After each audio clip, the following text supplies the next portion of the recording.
सुप्रभात बच्चों, आप सभी का स्वागत है हिंदी की कक्षा में। और आज हम पढ़ रहे हैं कक्षा 9 में आपकी हिंदी पाठ्य पुस्तक कृतिका भाग 1 से पाठ 1 इस जल प्रलय में।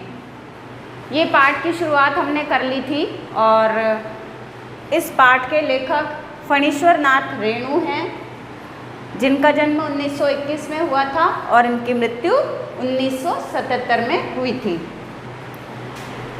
तो इसमें हमने पढ़ा था, जैसे नाम से ही पता चल रहा है, इस जल प्रलय में। प्रलय मतलब बाढ़, ठीक है।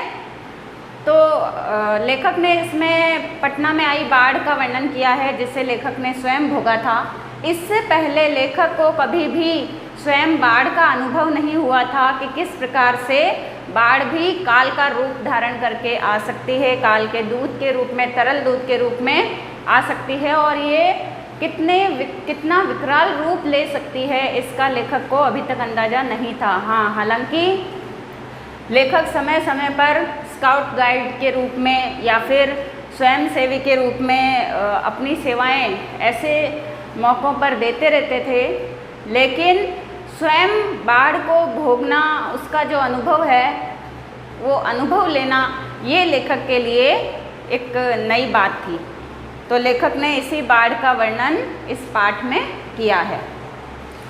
तो हम पढ़ चुके थे कि लेखक और अन्य लोग जो है वे बाढ़ देखने के लिए, बाढ़ का पानी देखने के लिए बहुत उत्सुक थे और उसको देखने के लिए वे आगे जा रहे थे।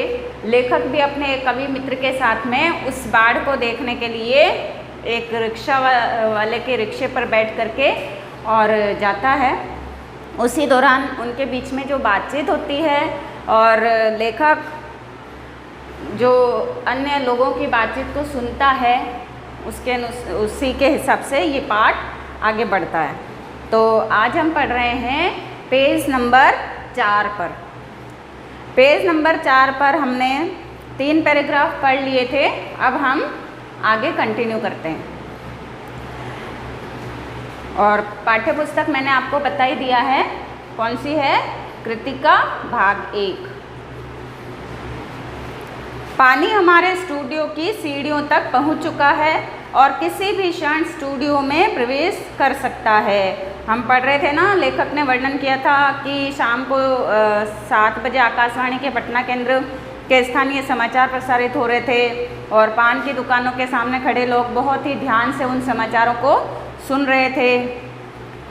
अब समाचार में क्या बताया जा रहा था? समाचार में बताया जा रहा था कि पानी हमारे स्टूडियो की सीढ़ियों तक पहुंच चुका है। वो जो आकाशवाणी केंद्र था, अर्थात वो जो स्टूडियो था, पानी वहां तक पहुंच चुका था और किसी भी क्षण स्टूडियो में भी प्रवेश कर सकता था। मतलब कि वो जो आकाशवाणी केंद्र था वो भी बाढ़ की चपेट में आने वाला था।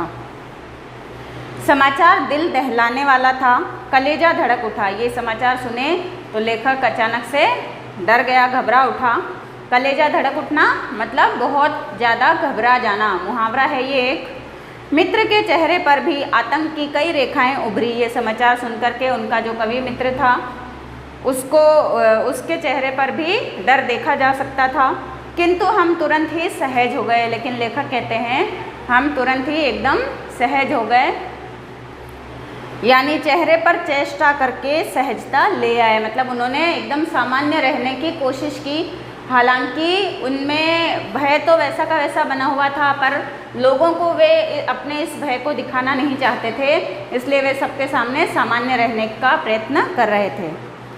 क्योंकि हमारे चारों ओर कहीं कोई परेशान नज़र नहीं आ रहा था। वे 2 ही शख्स थे, एक तो लेखक और एक लेखक के कवि मित्र, जो ये समाचार सुनकर के घबरा गए थे। डर उनके चेहरे पर स्पष्ट दिखाई दे रहा था, लेकिन वे सहज बने रहने की, सामान्य बने रहने की कोशिश कर रहे थे। क्यों?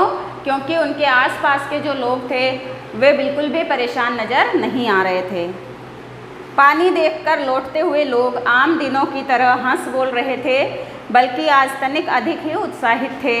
हाँ, दुकानों में थोड़ी हड़बड़ी थी। नीचे का सामान ऊपर किए जा रहे थे। रिक्शा, टमटम, ट्रक और टेम्पो पर सामान लादे जा रहे थे।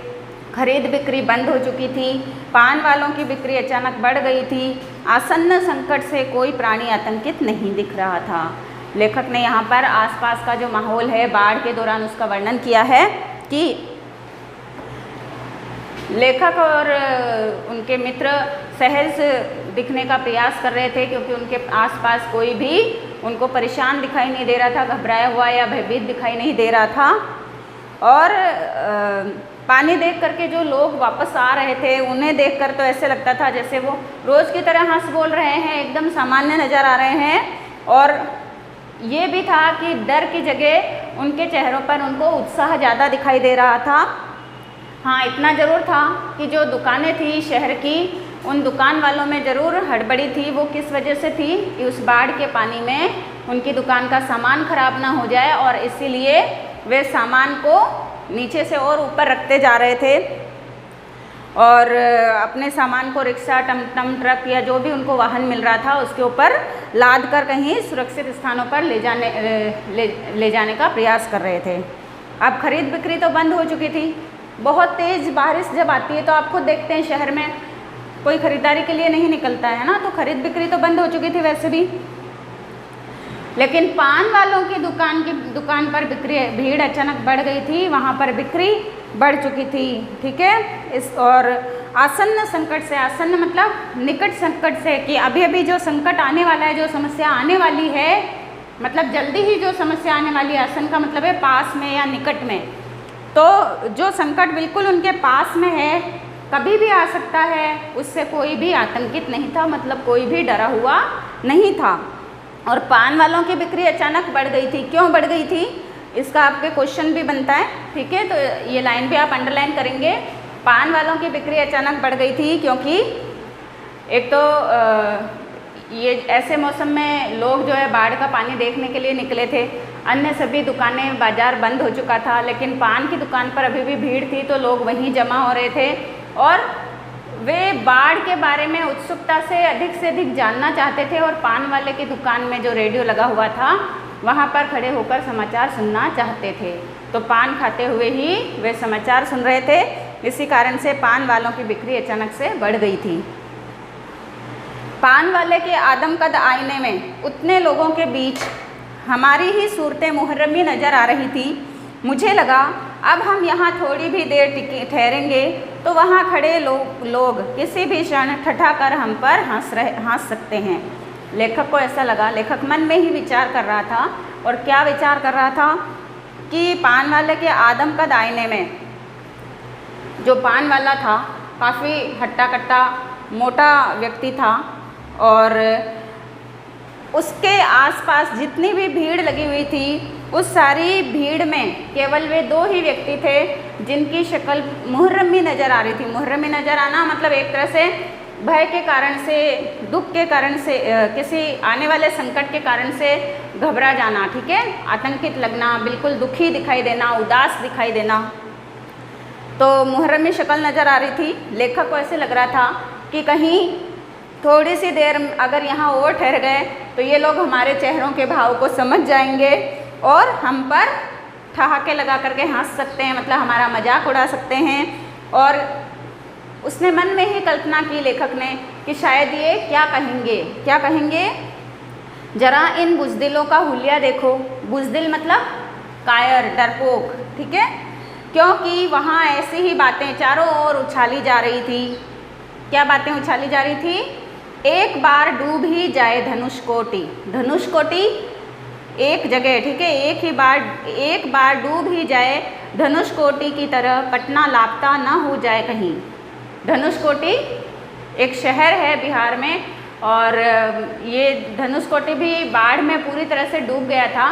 तो वहाँ जो लोग हैं वे कैसे बातें कर रहे थे कि जिस प्रकार से ये बाढ़ का पानी बढ़ रहा है धनुषकोटि की तरह ही ये पटना भी डूब न जाए, सब पाप धुल जाएगा। चलो गोल घर के मुंडे पर ताश की गड्डी लेकर बैठ जाएं। ऐसे में भी लोगों के मुंह पे भय दिखाई नहीं दे रहा था, डर नहीं दिखाई दे रहा था, बल्कि वे आपस में क्या बातें कर रहे थे कि कहीं ये पटना बाढ़ के पानी में धनुषकोटि की तरह डूब न जाए और अगर ऐसा हो गया तो सबके पाप धुल जाएंगे, मतलब सब मुक्त हो जाएंगे, कोई रहेगा ही नहीं। और फिर वे अचानक से बोले कि चलो गोल घर की एक बिल्डिंग थी, ठीक है, जिसका कोई गोल घर के मुंडे पर, मुंडे मतलब जो चबूतरा वगैरह चौकी जिसे हम कह सकते हैं, ठीक है, मुंडेर जो होती है ना, दीवार की बनी हुई जो चौकी होती है, तो मुंडे पर ताश की गड्डी लेकर बैठ जाएं। बिस्कोमान बिल्डिंग की छत पर क्यों नहीं? आपस में ही लोग बातें कर रहे हैं, गोल बिल्डिंग पर क्यों, बिस्कोमान की बिल्डिंग पर क्यों नहीं? भाई यही माकूल मौका है। माकूल मौका है मतलब सही अवसर है, उचित अवसर है।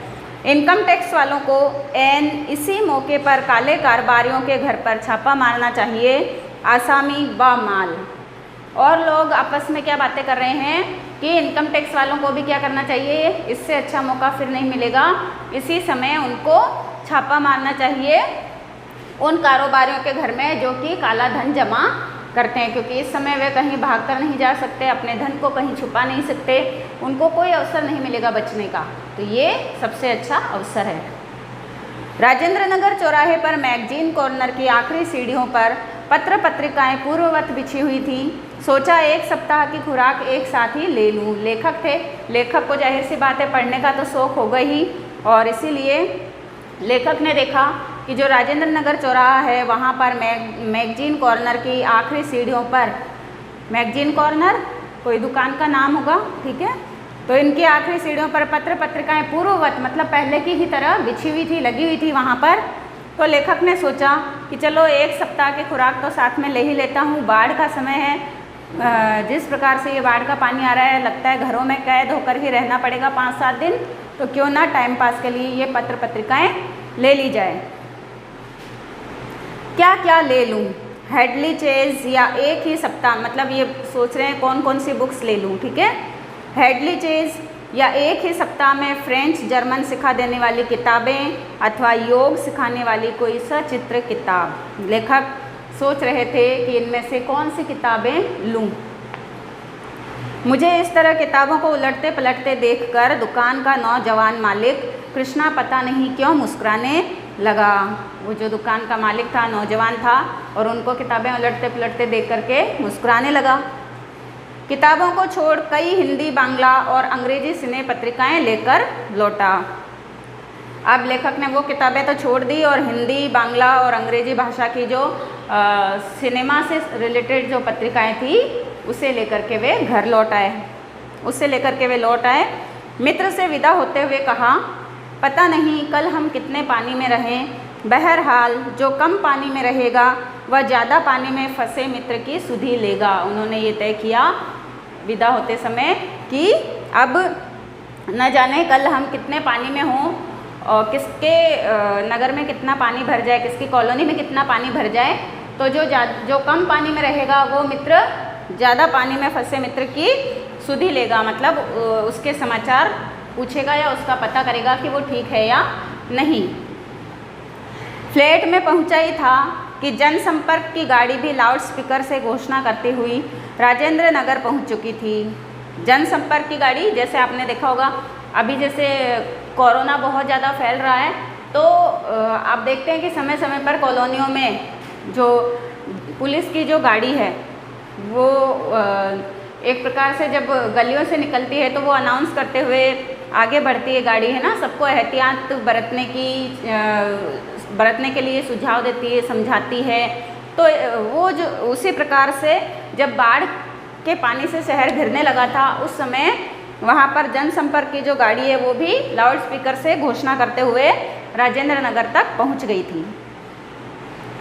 हमारे गोलंबर के पास कोई भी आवाज़ चारों बड़े ब्लॉकों की इमारतों से टकराकर मंडराती हुई 4 बार प्रतिध्वनित होती है। लेखक बताते हैं कि वो जहाँ रहते हैं उनके गोलंबर के पास में कोई भी आवाज़ जो है इस तरीके से जब लाउड स्पीकर पर बोला जाता है, चाहे वो कोई भी आवाज़ हो तो वो उससे टकरा करके चारों तरफ इमारतों में फैल जाती है। प्रतिध्वनित होती है मतलब गूंजती है, ठीक है। सिनेमा अथवा लॉटरी की प्रचार गाड़ी यहाँ पहुँचते ही भाइयों पुकार कर एक क्षण के लिए चुप हो जाती है। पुकार मंडराती हुई प्रतिध्वनित होती है, भाइयों भाइयों भाइयों, मतलब जब कोई गाड़ी आती है सिनेमा या लॉटरी के प्रचार करने के लिए। तो वो भी जब ये एक उदाहरण दिया यहाँ पर लेखक ने कि वो जब बोलती है भाइयों, वो एक बार बोलती है लेकिन उनकी वो जो आवाज़ है वो प्रतिध्वनित होती है और वो एक की जगह 3-3 बार सुनाई देती है, भाइयों भाइयों भाइयों। आप किसी मतलब वादियों में जाते हैं तो आप वहाँ पर ज़ोर से चिल्लाते हैं तो आपको लगता है ना कि आप ही की आवाज़ टकरा करके वापस आप तक पहुँच रही है और वो गूंज गई है पूरी वादियों में। उसी प्रकार से यहाँ पर भी ये आवाज़ जो है वो टकरा करके वापस लौटती है। एक अलमस्त जवान रिक्शा चालक है जो अक्सर रात के सन्नाटे में सवारी पहुंचाकर लौटते समय इस गोलंबर के पास अलाप उठता है। एक उदाहरण और दे रहे हैं कि एक अलमस्त, बिल्कुल अपनी मस्ती में रहने वाला मस्त मौला जवान रिक्शा चालक है और वो रात के समय, रात में एकदम सन्नाटा सा हो जाता है और उस समय जब सवारियाँ पहुंचाकर लौटता है तो लौटते वक्त इसी गोलंबर के पास में वो अलाप उठता है, मतलब वो कुछ गुनगुनाने लगता है, कुछ गाने लगता है। सुन मेरे बंधु रे ए न सुन मोरे मितवा, वाह वाह वाह वाह, मतलब बार बार ये आवाज़ें उसकी फिर प्रतिध्वनित होती रहती हैं और सुनाई देती रहती हैं। गोलंबर के पास जनसंपर्क की गाड़ी से ऐलान किया जाने लगा, भाइयों ऐसी संभावना है कि बाढ़ का पानी रात्रि के करीब 12 बजे तक लोहानीपुर, कंकड़बाग और राजेंद्र नगर में घुस जाएगा। जो जनसंपर्क की गाड़ियाँ थी, सुरक्षा की दृष्टि से सबको अलर्ट किए जा रही थी और उन्होंने ही ये ऐलान किया कि रात्रि के समय करीब 12 बजे तक ये जो बाढ़ का पानी है वो लोहानीपुर, कंकड़बाग और राजेंद्र नगर में घुस जाएगा, अतः आप लोग सावधान हो जाएं। और जब अंत में उन्होंने बोला आप लोग सावधान हो जाएं तो प्रतिध्वनि बार बार फिर से यही सुनाई दे रही थी अंत में, सावधान हो जाएं, सावधान हो जाएं।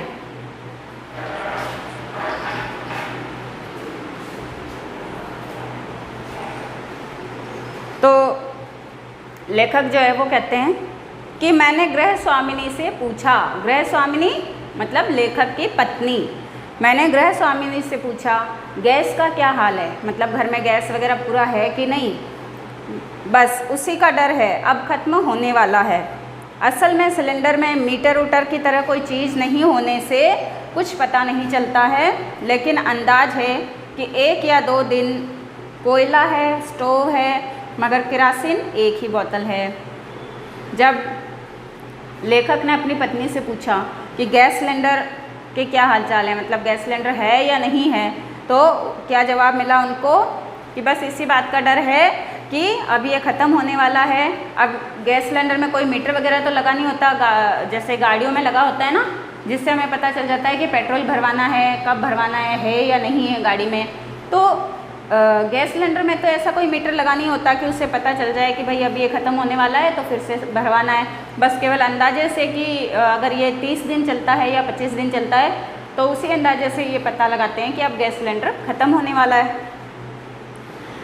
और फिर वो उसने ये भी बताया कि गैस सिलेंडर ख़त्म भी हो जाए तो भी कोयला है, मतलब ईंधन के रूप में भी उन्होंने अन्य विकल्प भी उनके पास में हैं कि कोयला है, स्टोव है, लेकिन स्टोव जलाने के लिए उनको जो केरोसिन चाहिए, ठीक है, यहाँ पर लेखक ने किरासन शब्द का प्रयोग किया है, इसका अर्थ है केरोसिन। तो जो केरोसिन चाहिए वो केवल एक ही बोतल है। फिलहाल बहुत है, बाढ़ का भी यही हाल है, मीटर उटर की तरह कोई चीज़ नहीं होने से पता नहीं चलता कि कब आ धमके। मैंने कहा, लेखक ने कहा कि हाँ बाढ़ का भी यही हाल है, इसके भी कोई मीटर लगा हुआ नहीं है, इसलिए पता नहीं चलता कि बाढ़ कब आ धमकेगी। सारे राजेंद्र नगर में सावधान सावधान ध्वनि कुछ देर गूंजती रही। ब्लॉक के नीचे की दुकानों में दुकानों से सामान हटाए जाने लगे। मेरे फ्लैट के नीचे के दुकानदार ने पता नहीं क्यों इतना कागज़ इकट्ठा कर रखा था, एक अलाव लगाकर सुलगा दिया। हमारा कमरा धुएं से भर गया। सारे राजेंद्र नगर में सावधान सावधान की जो ध्वनियाँ हैं वो गूंजती रही और ब्लॉक के नीचे की जो दुकानें थी वहाँ से सामान हटाए जाने लगे, मतलब तैयार बाढ़ से बचने के लिए, सुरक्षित रहने के लिए तैयारियाँ शुरू हो चुकी थी। और लेखक बताते हैं कि उनके फ्लैट के नीचे के एक जो दुकानदार थे, उन्होंने पता नहीं इतना कागज़, इतना रद्दी इकट्ठा कर लिया था कि फिर उन्हें भीग जाएंगे, इस डर से उन्होंने क्या किया, उनको जला दिया। और जब उन्होंने उसे जलाया तो लेखक का जो कमरा था ऊपर की तरफ, क्योंकि धुआं तो ऊपर की तरफ ही उठेगा, और वो धुएं से भर गया था वो कमरा। सारा शहर जगा हुआ है। जब कोई संकट आने वाला होता है और हमें उस संकट के बारे में पता होता है कि इस समय ये संकट आ जाएगा, तो हमें नींद नहीं आती है ना। एक अनजान सा भय जो है वो उस संकट के प्रति हमारे मन में समाया रहता है, और किस प्रकार से उससे बचा जाए, हम ऐसे उपाय करने लगते हैं। तो अब क्योंकि अनाउंसमेंट हो चुकी थी कि रात को 12 बजे तक पानी जो है बाढ़ का वो राजेंद्र नगर में घुस जाएगा, इसलिए इस भय से अब ये सारा शहर जो है, मतलब जिन जिन क्षेत्रों में पानी घुस जाएगा वो सारा शहर जागा हुआ है। पश्चिम की ओर कान लगाकर सुनने की चेष्टा करता हूँ। हाँ, पीर मुहानी या सालिमपुरा ये जगह के नाम है, ठीक है। पीर मुहानी या सालिमपुरा अहरा अथवा जनक किशोर नवल किशोर रोड की ओर से कुछ हलचल की आवाज़ें आ रही हैं। लगता है 1-1:30 बजे रात तक पानी राजेंद्र नगर पहुँचेगा। लेखक को लोगों की आवाज़ें सुनाई दे रही है, दूर दूर तक रात के समय इतना सन्नाटा है कि आवाज़ें स्पष्ट सुनाई देती है, और इसी से लेखक ने अंदाज़ा लगाया कि राजेंद्र नगर में रात को 1-1:30 बजे तक पानी पहुंच जाएगा बाढ़ का। सोने की कोशिश करता हूँ लेकिन नींद आएगी भी, मतलब जो बाढ़ का पानी है वो आने वाला है, शहर में घुसने वाला है, ये सोच कर ही लेखक डरा हुआ था। तो लेखक सोच रहा है कि मैं सोने की कोशिश तो कर रहा हूँ लेकिन नींद नहीं आएगी, शायद ही आए। नहीं, कंपोज की टिकिया अभी नहीं, कंपोज नींद की जो गोली है, ठीक है। लेखक ने कोशिश की कि ये लेकर के सो जाऊँ, लेकिन फिर लेखक ने उसको भी नहीं लिया। कुछ लिखूँ, लेखक है, अब टाइम पास भी करना है लेखक को, समय कैसे बिताया जाए। लेखक ने सोचा चलो मैं कुछ लिखता हूँ, किंतु लिखूँ क्या, क्या लिखूँ? कविता? शीर्षक बाढ़ आकुल प्रतीक्षा दत्त। लेखक है तो वो लेखक के अनुसार ही सोचेगा। तो लेखक ने मन में विचार किया कि मैं क्या लिखूं, कोई कविता लिखूं, कविता का शीर्षक क्या रखूं। तो जिस प्रकार से वो बेसब्री से बाढ़ के पानी का इंतजार कर रहा था, तो उसके मन में शीर्षक क्या आया? बाढ़ आकुल प्रतीक्षा। आकुल मतलब बेचैनी, बाढ़ के कारण से जो बेचैनी हो रही है उस बेचैनी में ही बाढ़ की प्रतीक्षा करना। दत्त, नींद नहीं, स्मृतियाँ आने लगी एक एक कर, चलचित्र के बेतरतीब दृश्यों की तरह। लेखक कह रहा है अब मुझे नींद नहीं, अब मुझे तो स्मृतियाँ मतलब पुरानी यादें ताज़ा होने लगी, एक एक करके सारी पुरानी बातें मुझे याद आने लगी।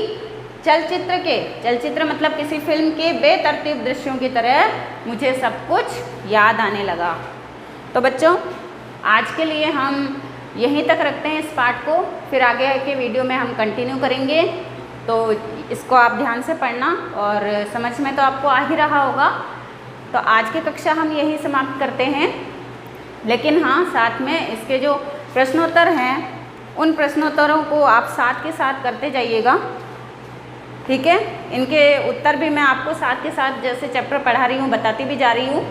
तो जैसे इसमें दिया हुआ है कि बाढ़ की खबर सुनकर लोग किस तरह की तैयारियां करने लगे, है ना। तो यहाँ पर जहाँ हमने पढ़ा था पेज नंबर 2 में जो ये यहाँ पर देखिए आप, पेज नंबर 2 में इस पैराग्राफ में लिखा हुआ है यहाँ पर, ठीक है। तो कौन कौन सी तैयारियां करने लगे कि बाढ़ की आने की खबर सुनकर लोग घर में ईंधन, आलू, मोमबत्ती, दिया सलाई, पानी, पीने का पानी, गैस, कंपोज की गोलियां आदि जमा करके बाढ़ के आने की प्रतीक्षा करने लगे। यह आपके प्रश्न 1 का उत्तर है जो आपको स्वयं करना है। इसी के साथ में प्रश्न 2 मतलब आपको खुद को फाइंड आउट करना है, मैं थोड़ा सा इशारा दे रही हूँ आपको, आप आसानी से इनको कर सकते हैं। बाढ़ की सही जानकारी लेने और बाढ़ का रूप देखने के लिए लेखक क्यों उत्सुक था? तो लेखक ने इस बात का पहले ही उल्लेख कर दिया है कि उनका जो क्षेत्र है, मतलब वे ऐसे इलाके में, उनका गांव ऐसे इलाके में है जहां पर कोसी, पन्नार, महानंदा और गंगा जैसी जो नदियां हैं, ठीक है, उन सब से पीड़ित लोग जो है, उन सब के बाढ़ से पीड़ित लोग भी उनके वहाँ आकर समूह आकर वहाँ पनाह लेते हैं, ठीक है।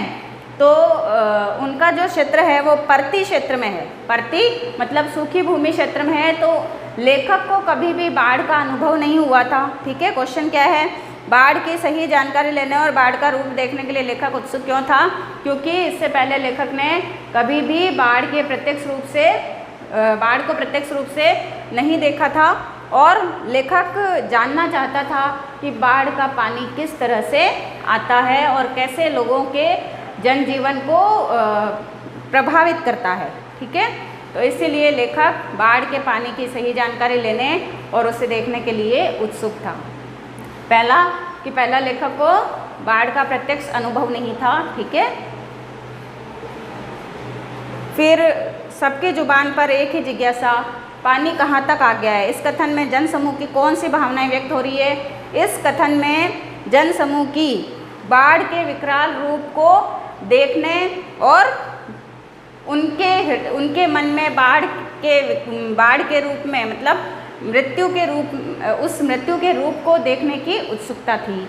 तो कौन सी जिज्ञासा थी? पानी कहाँ तक आ गया। इस वाक्य से हमें क्या पता चलता है कि एक तो लोग बाढ़ से भयभीत थे और दूसरा वे जानना चाहते थे कि बाढ़ का पानी कहाँ तक आ गया है। फिर मृत्यु का तरल दूत किसे कहा गया और क्यों? ये भी मैंने पढ़ाते समय आपको बता दिया था कि मृत्यु का तरल दूत बाढ़ के पानी को कहा गया है क्योंकि बाढ़ के पानी के कारण सैकड़ों लाखों लोगों की जान जाती है। तो बच्चों, आपदाओं से निपटने के लिए अपनी तरफ से कुछ सुझाव दीजिए। ऐसे मतलब बहुत सारी आपदाएं हैं, कहीं भूस्खलन हो जाता है, बादल फट जाते हैं, बाढ़ आ जाती है ना। तो इन आपदाओं से बचने के लिए क्या क्या सुझाव आप दे सकते हैं, ये आपको स्वयं करना है। तो ये क्वेश्चन 1 से 5 तक आपको गृह कार्य में करने हैं, ठीक है। आज की कक्षा हम यहीं समाप्त करते हैं। आपका दिन शुभ हो। धन्यवाद।